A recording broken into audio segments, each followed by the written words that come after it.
afternoon as she walked in here especially.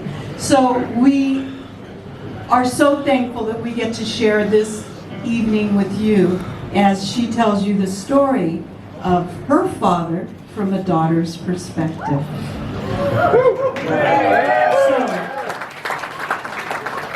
Well, let me say this before she begins. I'm sure you all know who little Walter was, and that he was so significant because he represents a turning point in musical history. He was in the days when they first started amplifying their instruments in the big cities. And you know, when you amplify things, you get that feedback, squeak, and it's a mistake, right? But not to little Walter. He said, I like that. And he embraced it.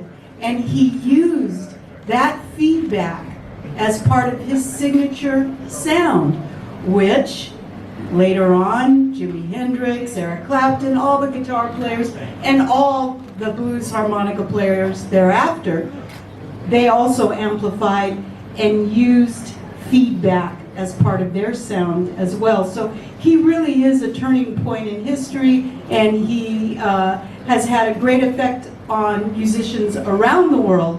In Ecuador, in the Andes Mountains, in China, wherever we go, we find young people, old people playing harmonica in the style of Little Walter.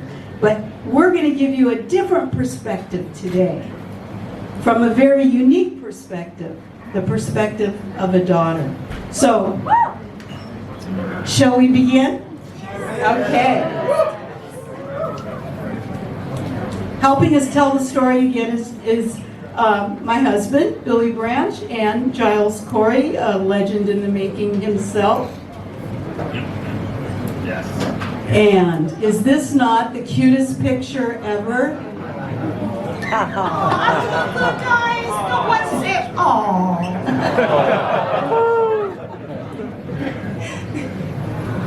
So Marion, we have a record in front of you here called, says, My Babe.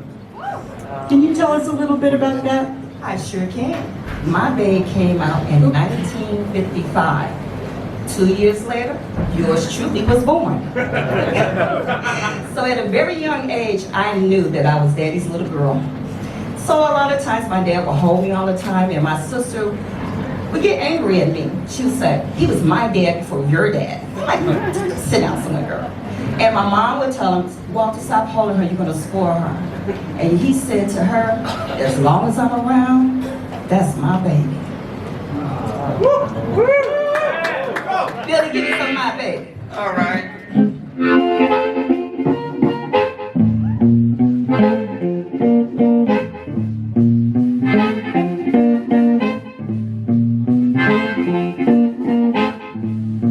My baby don't stand no cheating, my baby. Oh no, she don't stand no cheating, my baby. Oh no, she don't stand no cheating. Don't stand none of that midnight creeping, my baby. Ooh, little baby, my baby. My baby, I know she loves me, my baby. Oh yeah, I know she loves me, my baby. Oh yeah, I know she loves me. Don't do nothing but kiss and hug me, my baby. You little baby, my baby, little baby, little baby.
my baby. My baby don't stand no fooling, my baby. Oh, now she don't stand no fooling, my baby. Well, no, don't stand no fooling. When she's hot, there ain't no cooling, my baby. Too little baby, my baby. Too little baby, my baby. Too little baby, my baby. Too little baby, my young clap if you want to. Too little baby, my baby on the 2 and 4 place. Too little baby, my baby. Too little baby, my baby. Too little baby, my baby. Too little baby.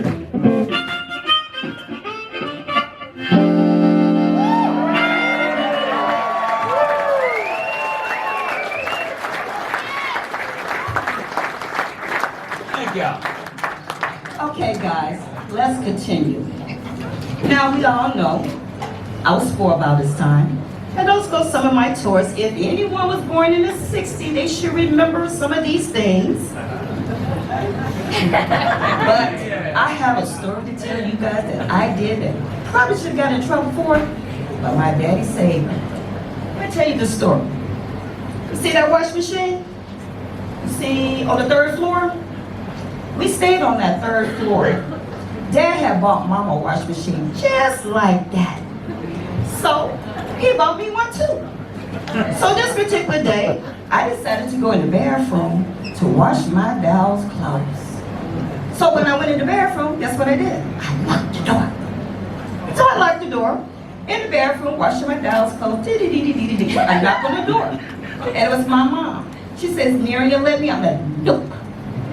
Kept on washing my doll's clothes. She knocked again. She said, Marion, let me in. I'm like, nope. So she said, Marion, you got to open up this door.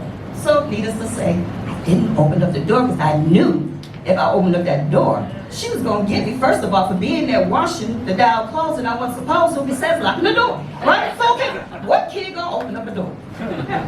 Got one better than that. You see that fire truck? My mom called the fire department. I'm 4 years old, right? It's hot outside. Why do I see a man coming through the bathroom window? So at this point, I really knew I was in some trouble. So the fireman came in the bathroom. He says, Marion, you need to unlock the door. Marion said, no. So the fireman came over into the bathroom, unlocked the door, and yours truly was standing there, my mom and my dad. My mom wanted to get me. She wanted to get me. But guess what? Daddy's little girl, Daddy picked me up and took me to safety.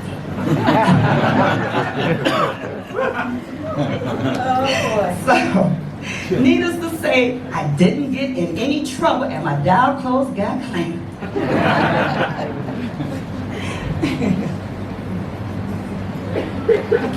You had a lot of toys. I had a lot of toys.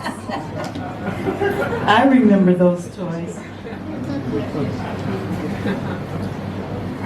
Okay. I was in 2nd grade, and you know when you're in 2nd grade, that's when you learn how to write. Do your alphabets and cursive writing and all of that. So I went to a Catholic school, so everybody was learning how to write. Me, being different, I happened to be left-handed. So, the nun will come around to the desk, she says, Marion, no, that's not the hand you're supposed to use. In my mind, I'm saying to myself, this is the hand I've been using since I've been in the world. Why can't I use this hand? This is what I write with. She said, no, put that pen in your right hand. I'm like, I can't write. So, of course, what a kid gonna do? Go back to the left hand, right? And start writing. So, I got in trouble. I went home, I told my mama, and I told my daddy. So, got to school the next day, I told the nun, Sister Rolling Mary, I told my mom and my dad that you got mad at me and you spanked me with the yardstick on my hand because I'm using my left hand and not my right hand. She said, let's go to the office. So she takes me into the office, so she calls my mom. She said, Miss Jacobs, she said, Marion told me what you guys you know, she told you what happened, but I'm just gonna let you know. You guys do not have to come up here. You and Walter do not have to come up here. Marion's gonna be fine. If she wanna use her left hand, she can use her left hand. Because they did not want little Walter to come up there to that school. So that was one time his unruly reputation preceded him to your advantage. Yes, it did. Yes, indeed. And so you still write with your left hand? Every day. All right. Okay, Teresa's Lounge. I had the joy of going to rehearsals with my dad.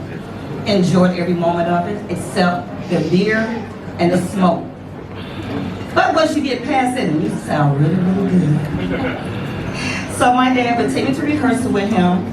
I would sit on the bar and I would listen to all the jam sessions that they have going on. A very exciting moment for me, and in my mind, I still remember the music. So Billy, could you do me a favor? Sure. Could you play the blues with me?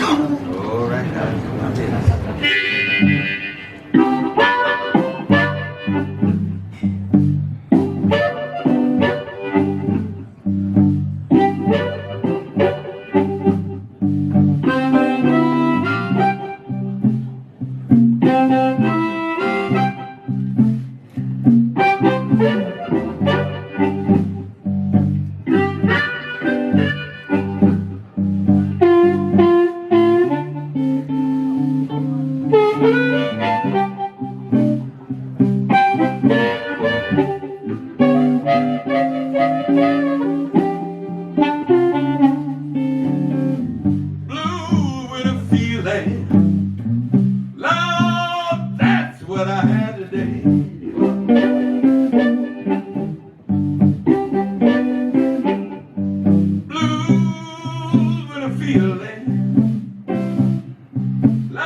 the sunny afternoons when your dad would take you to the park?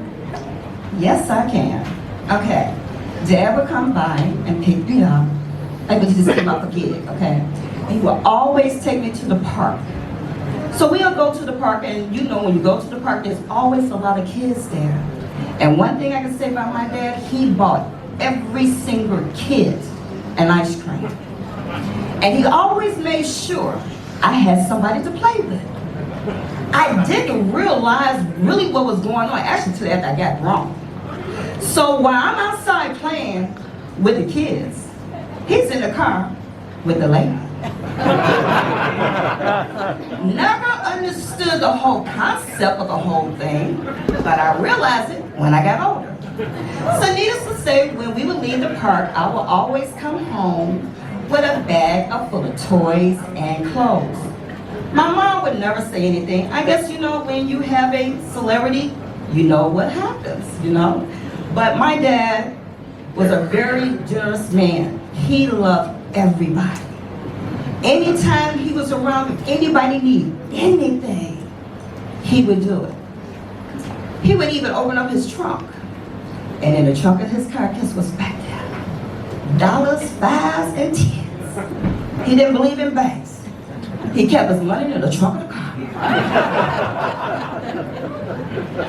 I love that story. This also is a crazy story, but very little Walter. Okay. Say for instance, Dad going to go on a gig, and we need money. And he was in a hurry. I wish I had a bag, but he would take a brown bag and just stuff it with money. Just stuff it with money. And then he would take the brown bag, see that garbage can? See that lid? He would take the money in the brown bag, pick up the lid, and tape the brown bag under the lid of the garbage can. If he didn't do that, if it was garbage day and they got the garbage, he would pick up the garbage can and lay the bag of money there. And he would always call my sister or my mom and like, go out there and get the money. I left the money right there. I was in a hurry, so I had to go. So that's how a lot of times we got money in a brown bag stuff. And it was enjoyable. Because when you got the bag in the house, you open up the bag, and my mom will always let me be the one to open up the bag, and I just open up the bag, and the money just fly up in the sky and fall right there on the bed, and I'm like, woo! And I would just roll in the mud. Did you ever get in the trunk? Yeah. That's where the money was at. That's where the money was. Your life changed when you were about 10 years old. And this little photo here, which I love, is probably one of the last really happy childhood photos that you had. Can you explain that? On February the 14th, which everybody knows Valentine's, so excuse me, I'm probably going to cry. 2 reasons. I'm here when my dad performed, and I'm emotional right now. How many people get a chance to perform where your dad performed? I'm already emotional. I'm touched. I'm just have no words to say, and I'm thanking everybody that's here to come. You are part of my history. I just want all you guys to know that. This is my first time here in London. I'm enjoying it. You guys have made me feel more than welcome. And to share this moment with you guys is so, I can't cuss, freaking awesome. Okay, guys? I want to thank you guys for being here for me. I got that out the way. Okay. So on February the 14th, my dad came by because he had a gig. So he would bring candy and everything, and it was show you the truck. It was my grandmother, my mom, my auntie, my sister, myself. We was called his 5 queens. So he made sure we all had candy and flowers. I had no idea when I kissed him goodbye That was the last time I would see my dad. I didn't know. I'm sorry. Aw. So the next morning, we wake up to find out that my daddy was dead. So needless to say, Valentine's Day is still a good day, but it's not one of my happiest days. You know, and I didn't know what to do.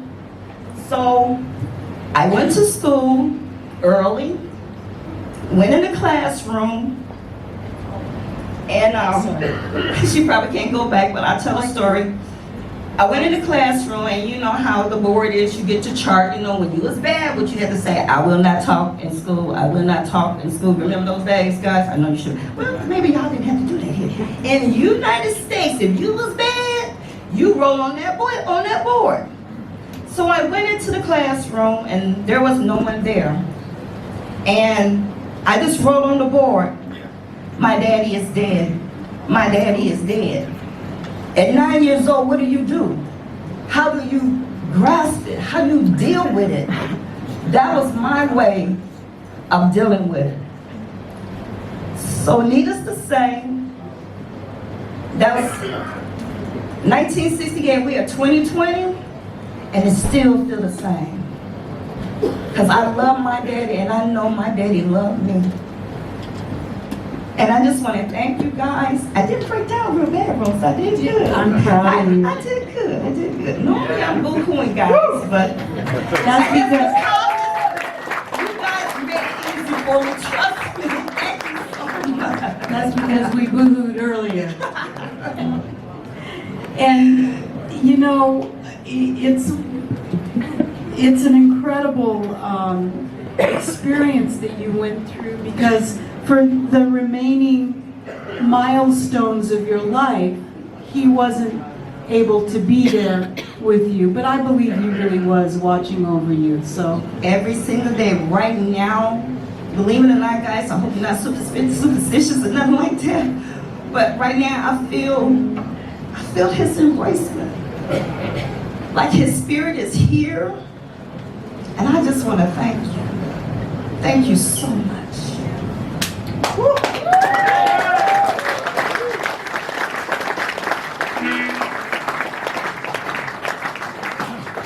now, after your dad passed, you were able to collect Social Security, which is something that children of deceased parents in the United States can collect. What she didn't know about as a 10-year-old, and her mother didn't know about, were royalties. And little Walter had Billboard #1 hits. There were millions of dollars worth of royalties. Well, they weren't coming to Marion.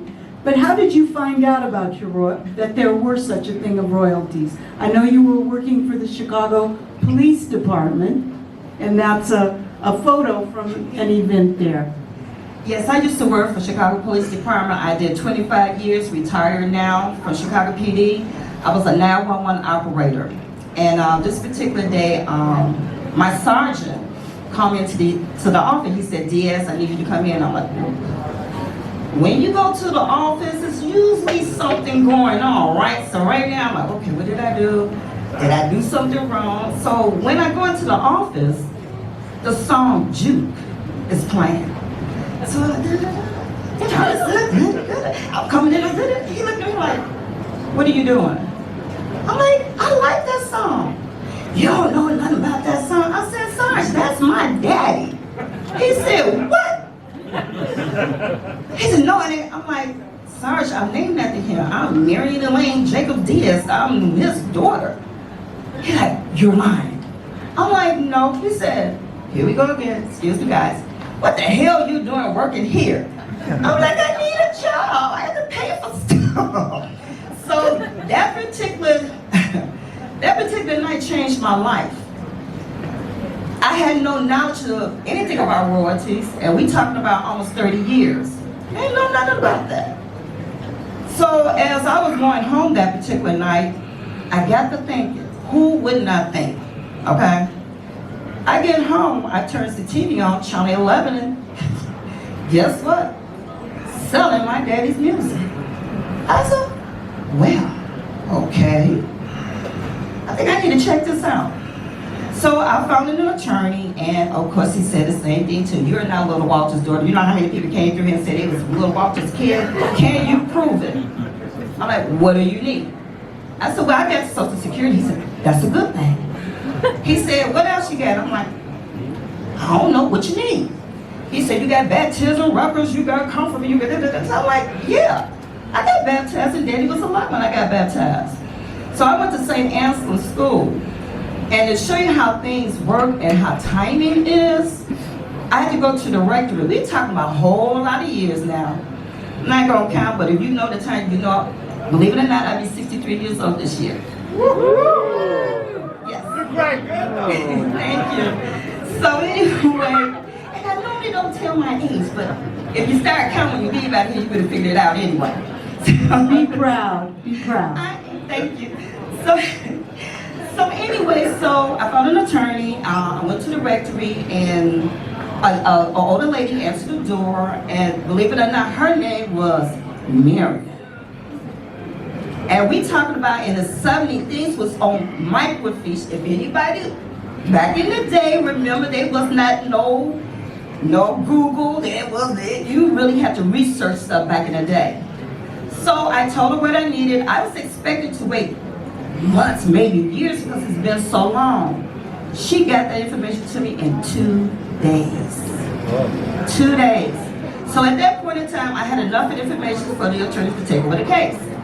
So I had to go through court and also probate court to try to fight for my rights again. My aunties had stole the royalty for almost 30 years, and I had no knowledge about it. So at the end of everything, can you imagine yourself knowing that you belong to somebody, and you have to go to court and watch 3 judges in black robes to stand up and tell you to stand up, and you stands up, and they say, you know what? And you say, yes. You know, he said, we want to declare you the only legal heir to the Little Walter estate. So Lord to say was, when I stood up, I fell down. So that has been my struggle, but it's okay. Because I look at it like this, it wasn't not my time. But now is my time to try to keep my father's legacy alive, try to give him what he truly deserved. So my mission is to give back what was taken from my father and put him where he needs to be at. So by you guys being here, guess what you just did? You're part of my history again.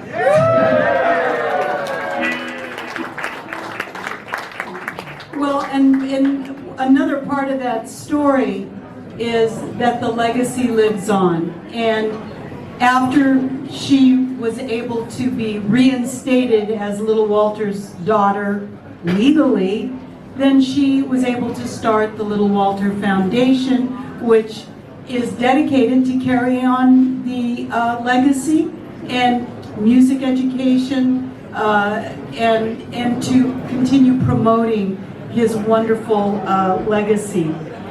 And I do want to point this out because I discovered this. If you look up here, you'll see one of the early promo photos of Little Walter. And right about the time that I found this, I also was blessed with this photo of Marion's grandson and his girlfriend, who are now about 20, are they 20 years old now? 21 years old now. So that's my grandson, and that's his fiance. And I hadn't even really realized the resemblance from her grandson with my dad until she found this picture. I'm like, oh my God. And the girlfriend, look at the girl behind Little Walter, and look at the girlfriend. Their faces are the same. It was just one of those mind-blowing things. That is my mom. She's not with me anymore. I lost her in 2016. And this picture right here, my mom is 87 years old. Wow. Looking good. Of course, that's Billy Branch over there blowing that harmonica. And the one last thing that we're going to say, because we're going to cut this a little bit short, Marion's made so many friends in the blues world that have been generous with her, from Buddy Guy, Ronnie Baker Brooks, of course Billy Branch, the great harmonica players of our time, all adore her, and you can see why.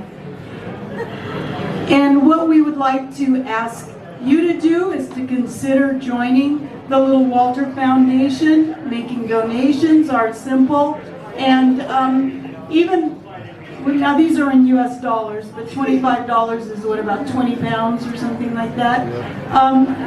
That by joining the Little Walter Foundation, you can provide harmonicas for children, you can provide workshops for children, you can provide scholarships for children. And so this is what we are all about. So talk to one of us, get the information if you're interested, and visit us on Facebook. And keep in touch, please. So, Billy, can you play a song for us to end this? And thank you very much. One more time for Little Walter's daughter, Marion Diaz. We're just going to do a little bit of this, and we got to go back, change, and bring on the band. But you Little Walter fan, you know this song. His biggest hit, #1, Billboard R&B charts, 1952, Juke.